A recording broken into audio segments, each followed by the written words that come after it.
என்ன கேட்டீங்கன்னா, இன்றைக்கு அவர் பேசினது அவையில் பேசின பிறகு எதிரி கட்சிகள் உட்கார்ந்து யோசிக்க வேண்டிய நேரம்.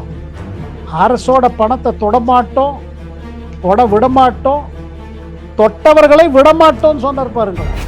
அதுதான் விஜய் அரசோட இப்ப கிளியர் பாலிசி எடுத்து வச்சுட்டார். இந்த 5 ஆண்டு காலம் நடந்த ஊழல்கள் இது மேல விசாரணை நடத்தப்படும். இது மேல கட்டாயமா நடவடிக்கை எடுக்க போறாரு. இதை விட பெரிய அதிர்ச்சியான அறிவிப்பே இல்லைங்க. நீங்க உடனே அவங்க பர்சனல் லைஃபுக்கு போறீங்கன்னா என்ன அர்த்தம்? உங்கள்ட்ட கவுண்டர் பண்ண ஒண்ணும் கிடையாது. எம்ஜிஆர் கூட கலைஞரை போனா போட்டோன்னு விட்டுட்டாரு. விஜய் விட போறது இல்லை. இந்த திமுக குடும்ப அரசியல், வாரிசு அரசியல்ல பண்ண இதெல்லாம் எதிர்கட்சிகளுக்கு பாருங்க என்ன இருக்குது. இவங்க எங்க சரிவான்னு பார்ப்பாங்க. எந்த வாழைப்பழத்தோட கால் செஞ்சு விழுவாரு விஜய்னு பார்த்துட்டு இருக்காங்க. அதாவது ரொம்ப மௌனம் சாதிக்கிறாரு, ஒண்ணுமே பதில் சொல்றது இல்லை அப்படின்ட்டு. ஆனா அவர் பேச ஆரம்பிச்ச பிறகு பார்த்தீங்கன்னா அதை தாங்குற சக்தி கூட கிடையாது எதிர்கட்சிக்கு. இவர் என்ன சொல்லிட போறாரோ, இன்னும் நமக்கு நம்மளை பத்தி இருக்கிற வண்டவாளம் எல்லாம் வெளியில வந்துருங்கிற ஒரு பயம் இருக்குது இல்ல. iPlus TV, India's #1 QLED TV, crystal clear picture quality with 3-year replacement warranty, smart voice, smart entertainment. 4ஆம் துண் நேயர்கள் அனைவருக்கும் வணக்கம். இன்று நம் நிகழ்ச்சியின் சிறப்பு விருந்தினர் மூத்த பத்திரிகையாளர் சேகர் ஐயர் அவர்கள் இணைந்துள்ளார். வணக்கம் சார். வணக்கம் லலிதா. வணக்கம். இன்று சட்டப்பேரவையில் முதல்வர் அவர்களின் பேச்சு எப்படி இருந்தது சார்? என்ன ஒண்ணுமே இவருக்கு எதிர்கட்சிகள் ஒண்ணுமே சொல்ல முடியாத மாதிரி ஒரு இது கொண்டு வந்துட்டாரு. ஒரு இது கூட விடல அவர். அதனால்தான் திமுக தலைவர்கள் நடப்பு தவிர்த்து வேற ஒண்ணுமே பண்ண முடியல. எல்லாத்துக்கும் பதில் சொல்லிட்டாரு. அதாவது ஒன்று புரிஞ்சுக்க வேண்டியது என்னன்னா, விஜய் அதிகமா பேச மாட்டேங்கிறாரு அப்படின்னு ஒரு குற்றச்சாட்டு இருக்கு. அதாவது ரொம்ப மௌனம் சாதிக்கிறாரு, ஒண்ணுமே பதில் சொல்றது இல்லை அப்படின்றாரு. ஆனா அவர் பேச ஆரம்பிச்ச பிறகு பார்த்தீங்கன்னா அதை தாங்குற சக்தி கூட கிடையாது எதிர்கட்சிக்கு.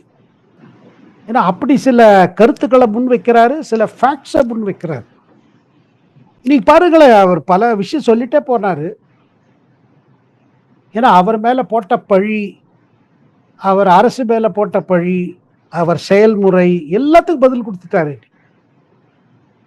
அதனால பார்த்தீங்கன்னா ஒண்ணுமே பேச முடியல. அதாவது கடைசியில வெளியில நம்ம இவர் உதயநிதி வெளியில சொல்றாரு, இது பிலிம் ஷூட்டிங் மாதிரி இருக்குது, ஆக்ஷன் அப்படி இப்படின்னு சொல்றாரு. ஆனா விஜய் சொன்ன இதுக்கு அவர்கிட்ட ஒன்றும் ரிப்ளை இல்லை, கவுண்டர் பண்றதுக்கு ஒண்ணுமே இல்லை. அதனால இன்னைக்கு பார்க்கும் பொழுது நிஜமாவே எதிர்கட்சிகளுக்கு ஒரு போராத காலம் ஆரம்பிச்சிருச்சு. ஆனா நேற்று எதிர்கட்சியிலேருந்து உதயநிதி அவர்கள் கேள்வி முன் வச்சிருந்தது என்னன்னா, உங்க நிர்வாகிகளே பெண்களுக்கு பாதுகாப்பு இல்லாம பெண்களுக்கு பல பாலியல் தொல்லைகள் கொடுக்கறது, மின்சாரம் இல்லை, அப்புறம் இந்த மாதிரி பல குற்றச்சாட்டுகள் பொதுமக்களிடையே இருக்கு, அந்த மாதிரியான கேள்விகள்லாம் முன் வச்சாரு. ஆனா அதற்கு எதுவுமே விஜய் அவர்கள் பதில் அளிக்கலையே சார். இன்னைக்கு மாற்றாக திமுகவினரை விமர்சனம் மட்டும் தானே செஞ்சுட்டு இருந்தாரு. இல்லைங்க, அவர் என்ன சொல்றாருன்னா, நீங்க 40 நாள் தான் ஆயிருக்கு இந்த அரசு மே 4ஆம் தேதி ரிசல்ட் வருது, மே 10ஆம் தேதி பதவி ஏற்கிறார். அதுக்கு பிறகு இந்த 40 நாள்ல என்னென்னலாம் பண்ணிருக்கோன்னு அவர் படிச்சே காமிச்சாரு. அதை தவிர்த்து உங்க 5 ஆண்டு கால ஆட்சியில நீங்க என்ன நடவடிக்கை எடுத்தீங்க? 5 ஆண்டு காலம் ஒன்றும் செய்யாம எல்லா பிரச்சனைகளும் பெருசாகி போய், அது பாலியல் தொல்லையா இருக்கட்டும், கஞ்சா விற்பனையா இருக்கட்டும், எல்லாத்தையும் நீங்க வளர்த்து விட்டுட்டு நான் ஒன்றும் செய்யல அப்படின்னா அது எப்படி? அது என்ன கேட்டீங்கன்னா, இன்றைக்கு அவர் பேசினது அவையில பேசின பிறகு எதிரி கட்சிகள் உட்கார்ந்து யோசிக்க வேண்டிய நேரம். ஒன்றும் இல்லை, ஒரு மேட்டர் எடுத்து வச்சாரு. இந்த டாஸ்மாக்ல கட்சி நிதி பார்ட்டி ஃபண்ட்ஸ், அதுல ஒண்ணுமே பதில் சொல்ல முடியல பாருங்க. பதில் சொல்ல முடியாதனால்தான் நீங்க என்ன பார்த்தீங்கன்னா, எதிர்கட்சி டிஎம்கே உறுப்பினர்களாக எழுந்து நின்றுட்டாங்க. அதுல செந்தில் பாலாஜி போல லீடர்ஸ் எல்லாம் பார்த்தீங்கன்னா ரொம்ப அஜிடேட்டடா இருந்தாங்க. இவர் வேற என்ன உண்மை சொல்ல போறாருன்னு. அந்த அவர் நடுவில் சொன்னார் பார்த்தீங்களா, அரசோட பணத்தை தொடமாட்டோம், தொட விடமாட்டோம், தொட்டவர்களை விடமாட்டோம்னு சொன்னார் பாருங்களேன். அதுதான் விஜய் அரசோட இப்ப கிளியர் பாலிசி எடுத்து வச்சுட்டாரு. அப்படின்னா என்ன அர்த்தம்? இந்த 5 ஆண்டு காலம் நடந்த ஊழல்கள் இது மேல விசாரணை நடத்தப்படும். அதுல மேல் கொண்டு என்ன வருதோ அது மேல கட்டாயமா நடவடிக்கை எடுக்க போறாரு. இதை விட பெரிய அதிர்ச்சியான அறிவிப்பே இல்லைங்க. என்ன கேட்டீங்கன்னா, அப்ப மறைமுகமா வார்னிங் கொடுத்திருக்காரு சொல்லலாமா சார்? மறைமுகமா இல்ல, நேர்முகமாங்க. லலிதா, நேர்முகமா வாணிங்குது. இதுல ஒண்ணு பதில் சொல்ல முடியாம தானே, இல்ல ஆதாரம் இல்லாம சொல்றீங்க. ஆதாரம் இல்லாம சொல்லல, ஆதாரம் திரட்டின்னு இருக்காங்க. கிடைத்த ஆதாரத்தை வைத்து பேசுகிறார் விஜய். என்ன கேட்டீங்கன்னா, இப்போ முதல் முறையாக தமிழ்நாடுல ஒரு வரலாறு ஊழல் எதிர்த்து எவ்வளவு கமிட்டடா இருக்காங்கிறது விஜய் காமிச்சிட்டார். அப்புறம் மற்ற குற்றச்சாட்டு எல்லாம் என்ன ஒண்ணு எடுத்து சொன்னாரு. அந்த தமிழ்நாடு அசம்பிளியோட 100ஆண்டு விழாவில் என்ன நடந்துச்சு, இல்லாத பிரச்சனைகள்லாம் 2 தரம் எதுக்கு தேசிய கீதம் பாடப்பட்டது, ஏன் முன்ன நடக்கலையா? இது அதாவது நீங்க 5 ஆண்டு காலம் ஒண்ணு பண்ணாம இப்படியே ஓட்டிட்டீங்க. இவ்வளவு ஊழல் நடந்துச்சு. அதனால ஒரு துறை இல்ல, ஒரு அமைச்சகம் இல்ல, ஒரு அமைச்சரவை இல்ல, எந்த இடத்துல அதாவது இருக்கிறதோட மோசமாயிட்டே போச்சு. அதுக்கு பிறகு இப்படி ஆன பிறகு நாங்கள் நடவடிக்கை எடுக்க ஆரம்பிச்ச போது உங்களுக்கு ஏன் இவ்வளவு கஷ்டமா இருக்குது? நேற்றுக்கு அவையில இவங்க குற்றச்சாட்டு வைக்கும் பொழுது அமைச்சர்களும் சரி, தவாக உறுப்பினர்களும் பொறுமையா கேட்டுட்டு இருந்தாங்க. அந்த பொறுமை இன்னைக்கு இவங்களுக்கு இல்லை. ஏன் இல்லை? இவர் என்ன சொல்லிட போறாரோ, இன்னும் நம்மளை பத்தி இருக்கிற வண்டவாளம் எல்லாம் வெளியில வந்துருங்கிற ஒரு பயம் இருக்குது இல்ல? ஆனா நம்ம இப்படி சொல்றோம். ஆனா திமுகவை சேர்ந்த அமைச்சர் சேகர் பாபு அவர்கள் என்ன சொல்றாருன்னா, எங்களுக்கு மடியில கனம் இல்ல, அதனால வழியில பயம் இல்ல அப்படின்னு சொல்றாரு. விஜய் அவர்கள் என்ன வேணா பேசட்டும், எங்களுக்கு பயம் இல்லைன்றாரே சார். இல்லைங்க, அது சரிதான், மடியில கனம் இல்லை. ஆனா கனம் இருக்கிற மாதிரி தானே நீங்க நடந்துக்கிறீங்க.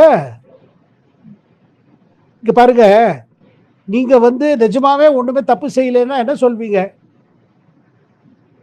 நீங்க ஆதாரம் கேட்க மாட்டீங்க. எங்களை எப்படி அப்படி சொல்லலாம், நீங்க ஒரு கோபம் வரும். கோபம் வரல, ஆதாரம் இருக்கா கேட்கற. அப்படி என்ன அர்த்தம்? நீங்க பண்ணினதை பத்தி ஏதாவது ப்ரூஃப் கிடைச்சிருச்சான்னு தான் கேட்கறாங்க. இப்போ உங்க மேல ஒரு குற்றச்சாட்டு வைக்கிறேங்க, நீங்க இது செஞ்சீங்க, நான் லலிதா சொல்றேன். நீங்க என்ன சொல்வீங்க? அதை எப்படி நீங்க சொல்லலாம் என்ன அப்படின்னு உங்களுக்கு ஒரு இது வரும். உங்க மேல ஒரு பொய் சுமைனா உங்களுக்கு கோபம் வரும். இங்க கோபம் வரல, பயம் வருது. அந்த பயம் எப்போ வரும்? மடியில கனம் இருந்தா தானே வரும். அதுல கோலத்தூர்ல முதல்வர் ஸ்டாலின் ஐயாவே தோக்கடிக்கிற மாதிரி ஒரு நிலைமை வந்துருச்சுன்னா அப்ப என்ன அர்த்தம்? மக்கள் எவ்வளவு அதிருப்தியா இருந்தாங்க. அப்புறம் மக்கள் பார்த்துதாங்க எப்படி ஒருத்தரோட ஃபேமிலி ப்ராப்பர்ட்டி எல்லாம் இன்க்ரீஸ் ஆகிட்டே போறது. அவங்க சொத்து சேர்க்கறாங்க. இது கேட்பால் ஆள் இல்லை. அவங்க ஃபேமிலி, அவன் மகன்கள் நினைச்சா ஹாலிடே, துபாய், சிங்கப்பூர், லண்டன். இதெல்லாம் யார் பணம்? ஆனால் நம்ம இன்னொரு விஷயமும் சட்டமன்றத்தில் நோட் பண்ணணும் சார். விஜய் அவர்கள் பேசும்போது, அதாவது முதல்வர் விஜய் அவர்கள் பேசுகிறப்ப பல விஷயங்கள் ஜாடை மாடையாக ஸ்டாலின் அவர்களை கலாய்க்கிறதும், அவர் காட்டின அந்த சைகையை இவர் பண்ணி காட்டுறதும், இதெல்லாம் ஒரு ஆரோக்கியமான அரசியல் தானா அப்படின்ற கேள்வியும் இருக்கே சார். இது எப்படி பார்க்குறீங்க நீங்கள் இந்த மாதிரி சட்டமன்றத்தில்? இங்கே பாருங்க, அதாவது இது ஆரோக்கியமான அரசியல்லாம் இது பார்லிமெண்ட்ல, இது நம்ம நாடாளுமன்றத்துலயும் நான் பார்த்துருக்கேன். இது ஒரு விதமா இது தானே, இது ஒரு கன்வேயிங், ஒரு கம்யூனிகேஷன் தானே. அப்படி ஒன்றும் இது பிலோ த பெல்ட் இல்லையே.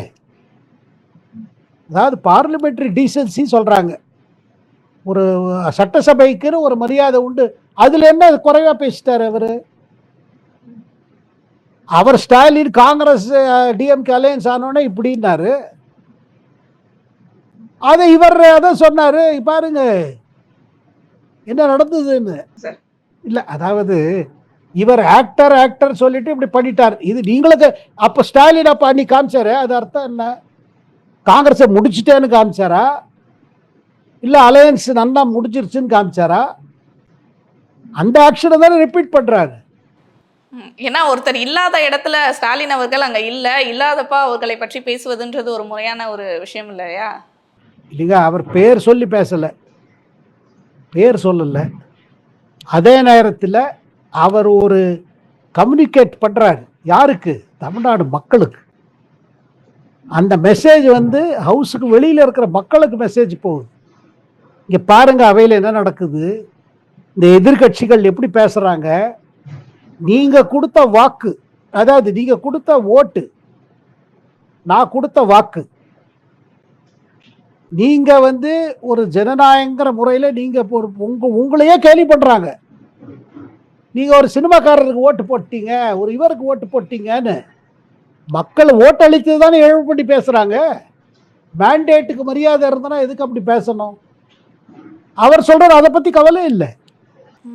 ஆனா இந்த வாக்குவாதமானது சட்டசபையை தாண்டி இப்போ பர்சனல் அட்டாக்கா மாறி இருக்கு சார். உதயநிதி அவர்கள் என்ன சொல்லியிருக்காருன்னா, செங்கல்பட்டு கோர்ட்ல உங்க மனைவி உங்களை தேடிட்டு இருக்காங்க, அந்த மாதிரியான ஒரு கருத்தை முன் வச்சிருக்காரு. இது என்ன பர்சனலா அட்டாக் பண்ற மாதிரி இருக்கு?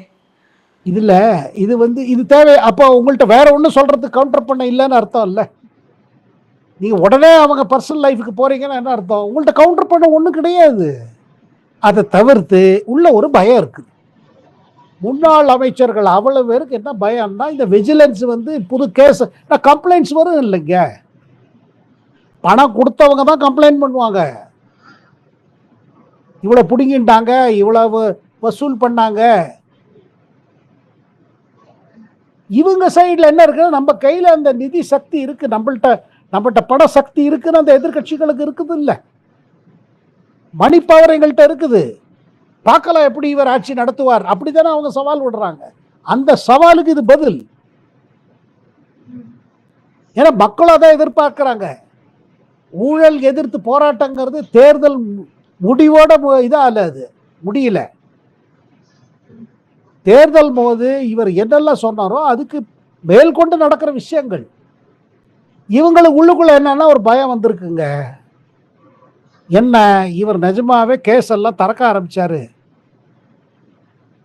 அது தமிழ்நாடு மின்வாரிய போர்ட்லேருந்து எப்படி ஹார்ட் டிஸ்க்கு காணாமல் போச்சு சொல்லுங்க.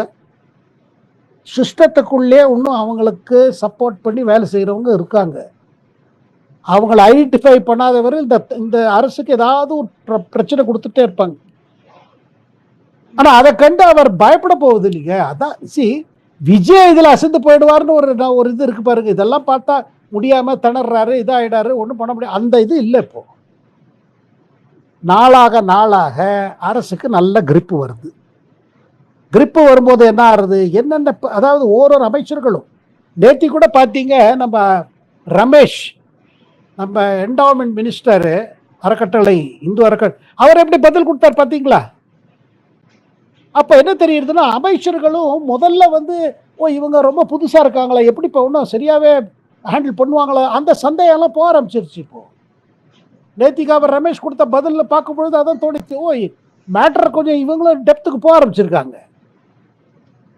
அப்புறங்க அரசு செயல்பட அரசில் இருக்கிற டிபார்ட்மெண்ட் ஆளே எடுத்து சொல்லுவாங்க, ஆமாங்க இப்படி நடந்துச்சுங்க, இது நாங்கள் பொறுப்பு இல்லைங்க, இதை இந்த மாதிரி பண்ண வச்சாங்க எங்களை அப்படின்னு சொல்ல ஆரம்பிப்பாங்க. விசில் ப்ளோயர்ஸ் வருவாங்க வெளியில, அவங்க எல்லாம் சொல்லி காமிப்பாங்க பாருங்க. போ எல்லாம் வரும். அதாவது அந்த அனுபவம் இல்லாத அரசியல் பெயரை வந்து மாற்றுகிறார்கள் தாவைக்கா. அதுங்க அனுபவம் எதுல இல்லைங்கிறத எடுத்து சொல்லிட்டார் விஜய். ஒண்ணுங்க லலிதா, அனுபவத்தை நீங்க கத்துட்டு செயல்படலாம், ஆனா சின்சியரிட்டி இல்லை வச்சுக்கோங்க, அது யாரும் கற்றுக் கொடுக்க முடியாது. நீங்க இப்போ பணத்தை பண்ணணும்னு வந்தீங்க வச்சுக்கோங்க, அப்போ நீங்க என்ன கத்துப்பீங்க? என்ன கேட்டீங்கன்னா, இன்னையோட அவர் ஸ்பீச்சுக்கு பிறகு மக்களோட நம்பிக்கை அதிகரிக்கும். அது அதிகரிக்க என்ன ஆகும்னா, இந்த இடைக்கால தேர்தல் எப்போ நடக்குமோ அந்த 5 இடங்கள் கட்டாயமாக தமிழ் வெற்றி கட்சி இன்னும் வெற்றி பெறும், அங்கே நம்பர் ஏறும். அது கேட்டர்ல, நீங்கள் தான் அனுப்பிச்சி வச்சீங்க நீங்கள் இந்த கட்சிகளை. ஆனால் இந்த கட்சிகளுக்கு நாங்கள் அமைச்சரவை இடம் கொடுத்த உடனே அதிகாரத்துலேயும் பங்கு, ஆட்சியிலையும் பங்கு, நாங்கள் அந்த பாலிசி எடுக்கும் பொழுது உங்களுக்கு ஏன் கோவம் வருது? இவங்க மேலேயே. அதை தவிர்த்துங்க 2-3 பாயிண்ட்டு சமூக நீதி பற்றி பேசும்போது மகளிர்களுக்கு கொடுத்த எத்தனை அமைச்சர்கள் வந்திருக்காங்க? இவ்வளவு லேடி மினிஸ்டர்ஸ் பின்ன கிடையாது. ஏன்? நம்பர் 1. நம்பர் 2, பட்டியல் சமுதாயத்தில் எவ்வளோ பேர் வந்துட்டாங்க? அதுக்கு முன்னாடி ஏன் இல்லை?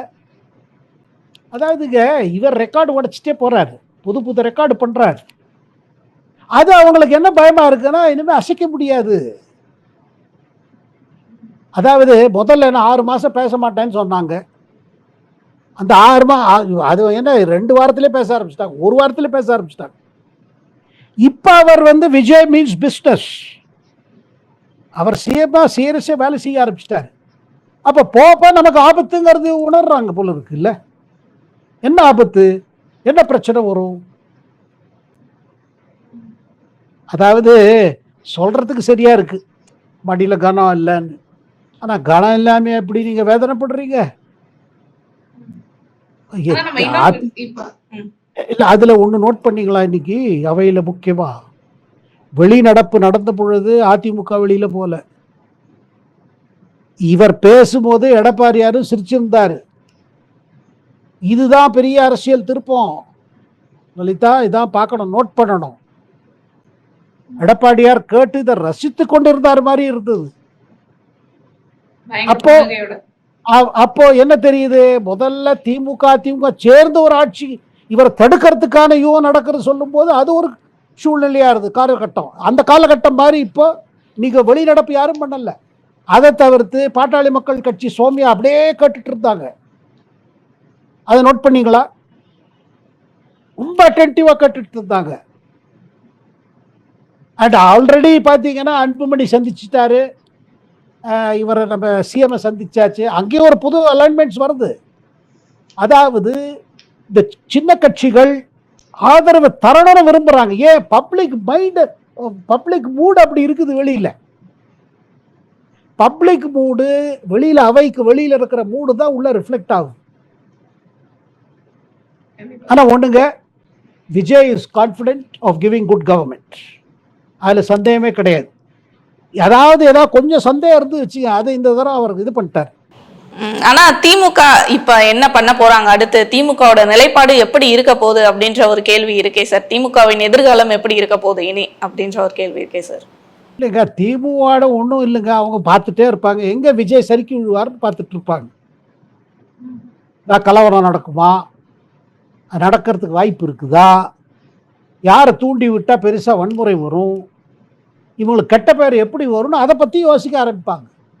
ஆனா இப்ப இடைத்தேர்தல்லாம் வரவிருக்கே சார், இடைத்தேர்தல் வருது, உள்ளாட்சி வருது, அதெல்லாம் எப்படி சந்திக்க போறாங்க கூட்டணி இல்லாம?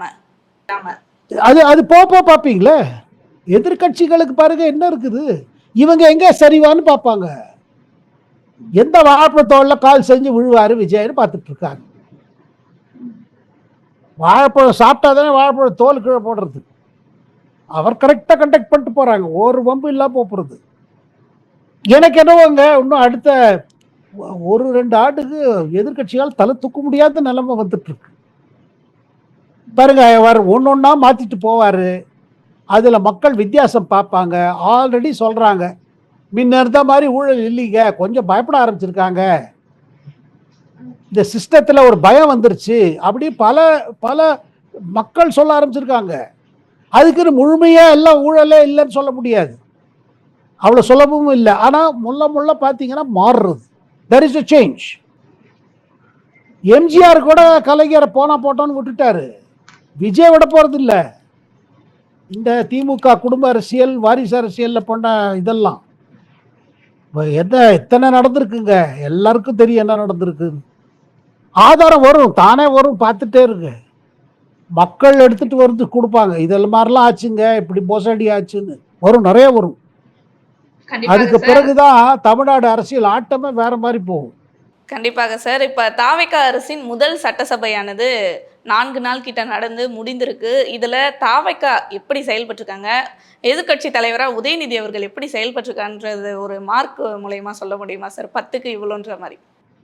இல்லைங்க, இப்போ இது பாருங்க, முதல் முறையாக ஒரு எப்போதுமே ஒரு லீடர், இப்போ உதயநிதி எடுத்து சொல்றேன்னா, ஒரு லீடருக்கு எப்போ ஒரு அனுபவம் வருதுன்னா அவர் எதிர்கட்சி தலைவராக இருக்கும்போது வருது. ஏன்னா இதுவரை பாருங்க, ஃபாதர் சிஎம் ஆப்போசிஷன் பாலிடிக்ஸ் பார்த்தது இல்லை. உதயநிதி வந்தாரு, எம்எல்ஏ ஆனாரு, ஒரு வருடத்துல அமைச்சர் ஆயிட்டாரு, அதுக்கப்புறம் டெப்யூட்டி சிஎம், எல்லாமே டக்கு டக்குன்னு வந்து எதுக்காக அவர் பாடுபடலை. எது பாடுபடாம கிடைக்குதோ அதோட வேல்யூ அப்புறம் தான் புரியும், எப்போ எல்லாம் போனப்புறம். அதனால உதயநிதிக்கு பார்த்தீங்கன்னா அவருக்கும் இது ஒரு பெரிய experience as a leader of the opposition. ஏன்னா நீங்க ஆளுங்கட்சியில் இருக்கும்போது எல்லாமே உங்க கண்ட்ரோல்ல இருக்குது. இப்போ உதயநிதிக்கு 2 பெரிய வேலை இருக்குது. ஒன்று, எதிர்க்கட்சி தலைவராக அவையில் செயல்படணும். இரண்டாவது, இனிமே திமுக ஃபியூச்சர் அவர் தான். இப்ப திமுகக்குள்ள இருக்கிற இந்த தேர்தலுக்கு பிறகு ஏற்பட்டிருக்கிற உள்ள இருக்கிற பிரச்சனைகள். கண்டிப்பாக சார், தொடர்ந்து பேசுவோம் சார். பல விஷயங்கள்ல சட்டமன்றத்தில் நடந்த பல விஷயங்கள் எங்களுக்கு அழகாக சொன்னீங்க, எங்களுடைய கேள்விகளுக்கும் அழகாக பதிலளிச்சிங்க சார். இதே போன்று தொடர்ந்து பல நிகழ்வுகளை பற்றி பேசுவோம் சார். நன்றி.